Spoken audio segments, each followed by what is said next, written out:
We got our own people to look after. We're not doing this. Hey, I'm not letting you do this. Send your choice.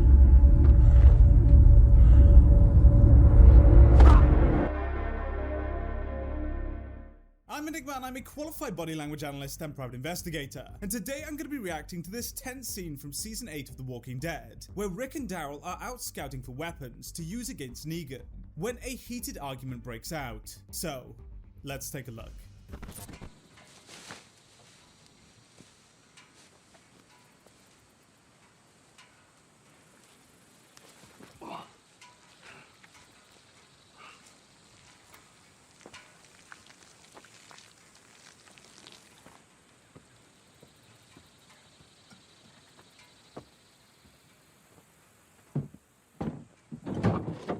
Hi. Give me a hand with this. So for context, Rick and Daryl's relationship is incredibly strained at this point in the story, and they are both still coping with the loss of Glenn and Abraham. Darrell is desperate to strike back at Negan by any means necessary, whereas Rick is trying to be more cautious and calculated in how they respond, and this is reflected in their body language. Darrell is desperate and eager to loot the vehicle, so much so that he quickly walks right past the fuel spewing out of the vehicle, whereas Rick trails behind and appears slow and more cautious. Yep. Got it?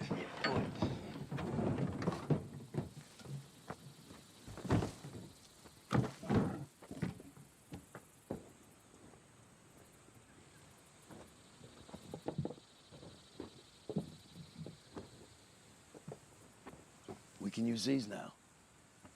What? Think about it. There ain't no kingdom no more. Yeah. We know what we gotta do.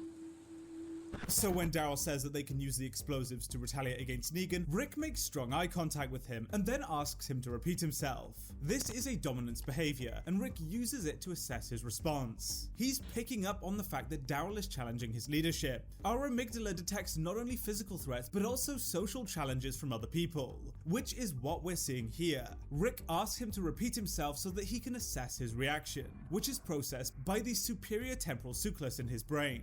It's the part of our brain that interprets body language. If we blow open the sanctuary, let the walkers flood in, they'll surrender. It'll be done. Hell, we could end this by sundown. They have workers in there, right? Families, too. Are there?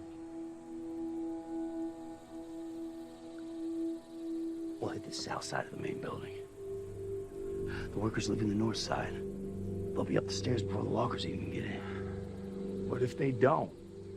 So it's kinda sad here. Darrell picks up on the fact that Rick is disagreeing with him, so tries to build rapport with him by touching his chest. Physical contact is one of the most powerful ways to build a connection with someone, and does this to try and let Rick know that he's on his side. And when Rick is listening to Darrell repeat his plan, he distances to the floor and does a long exhale. He's trying to calm himself down and trigger his parasympathetic nervous system.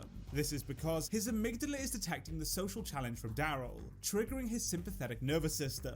Both of them do not want a confrontation here, and both are taking measures against it. But this doesn't work. There are people in there who aren't fighters. Doing this could change that. Make them pick up guns and stand by the saviors. And if the saviors don't surrender, maybe everyone fights us.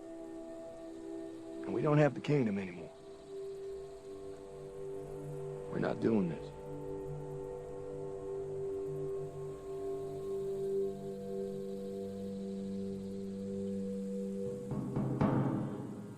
So Rick does something interesting here. When he instructs Darrell and says that they're not doing this, he immediately distances and looks to the floor whilst also tensing his mouth. He knows that he's being confrontational with his friend, and distances as a method of diffusing the situation. Eye contact is confrontational, so he looks away to avoid appearing like he's asserting his dominance over him.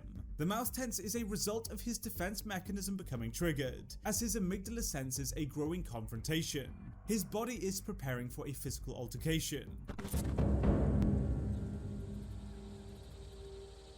Nah, you ain't doing this. There's a plan, and everyone's sticking to it. Not everyone. There's a lot of our people that are dead, Rick.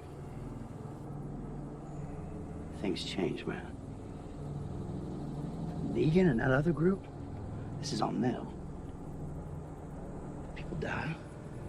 It's their fault, not ours. Daryl, we can't do this. So Darrell changes his proxemics, getting closer to Rick, and then aggressively pushes him away. Instead of trying to build rapport, he now does the exact opposite. And when Rick then grabs his shoulder, Darrell actually lets out a low growl. This is called a threat vocalization.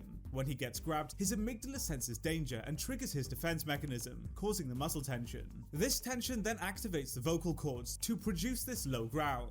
Rick is escalating the confrontation by doing this, but he does try to defuse it by raising his hand. He displays his hand openly to signal to Darrell that he's not attempting to attack him. And we got our own people to look after.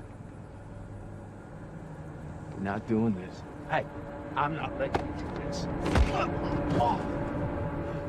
Send your choice.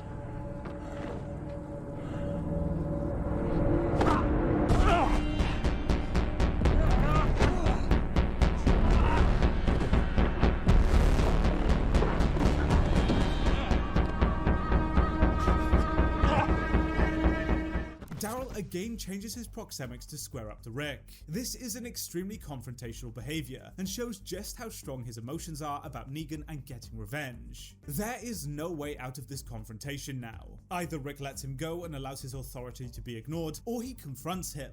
And Rick chooses the latter, resulting in him being punched. And when fighting with Rick, Darrell shows extreme facial and muscle tension and does what's called a lip press. He is fully intent on choking Rick out and is showing strong signs of sympathetic activation. Negan's actions have driven him to a point where he's so filled with rage that he attacks his closest friend.